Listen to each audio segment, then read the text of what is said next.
హద్విత హద్విత రే ఏం బాయ్ నా జుట్టు పీక్కుంటానవే ఓయ్ హద్వి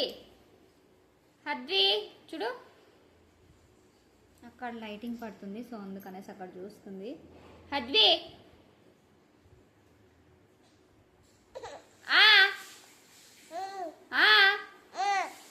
చెప్పమా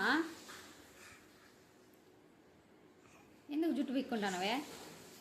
ఎందుకు ఏ వద్దుమా పళ్ళేది పళ్ళేది నీది పళ్ళేది నస్తుంది నస్తుంది